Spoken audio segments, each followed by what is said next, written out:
नमस्कार सखी सोबती या माझ्या यूट्यूब चॅनलमध्ये तुमचं मनापासून स्वागत।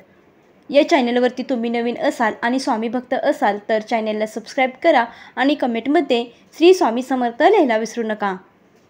आजच्या व्हिडिओमध्ये मी तुम्हाला कापराविषयी खूप महत्त्वपूर्ण माहिती सांगणार आहे। आपल्या घरामध्ये सकाळी आणि संध्याकाळी जर आपण कापूर जाळला तर आपल्या घरातील वातावरण हे शुद्ध राहते। त्याचप्रमाणे घरामध्ये सकारात्मकता येते।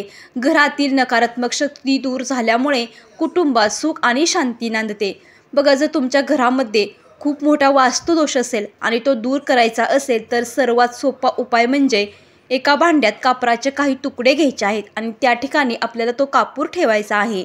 तो कापूर काही दिवसांनी संपला की तिथे कापराचे नवीन तुकडे टाकायचे आहेत। असे केल्याने वास्तुदोष हळूहळू दूर होतील। त्याचप्रमाणे तुमच्या घरामध्ये कालसर्पदोष असेल किंवा पितृदोष असेल तर यामुळे तुमच्या घराची प्रगती होत नसेल। राहू आणि केतू या ग्रहामुळे कालसर्पदोष होतो। या दोषापासून मुक्ती होण्यासाठी सकाळ, संध्याकाळ आणि रात्री घरामध्ये 3 वेळा कापूर जाळावा।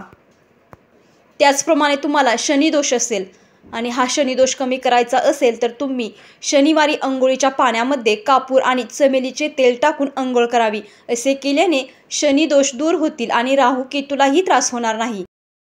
त्याचप्रमाणे वैवाहिक जीवनामध्ये पती पत्नीमध्ये भांडणे होत असतील, वैवाहिक जीवन सुखी नसेल तर आपल्या बेडरूममध्ये कापूर ठेवा आणि काही दिवसांनी बदलत राहा। असे केल्याने पती पत्नीचे नाते चांगले होऊ शकते। त्याचप्रमाणे जर तुम्हाला झोपताना भयानक स्वप्न पडत असेल किंवा झोपताना भीती वाटत असेल तर तुम्ही तुमच्या बेडरूममध्ये कापूर जाळला पाहिजे। यामुळे नकारात्मक शक्ती दूर होतील। कापूरला देवपूजेमध्ये जेवढे महत्त्व आहे तेवढे आपल्या घरामधील वास्तुदोष कमी करण्यासाठी कापूरचा उपयोग केला जाऊ शकतो। याविषयी संपूर्ण माहिती आजच्या या व्हिडिओमध्ये मी तुम्हाला सांगितलेली आहे। तुम्हाला जर ही माहिती आवडली असेल तर व्हिडिओला लाईक करा, शेअर करा आणि चॅनलला सबस्क्राईब करा। धन्यवाद।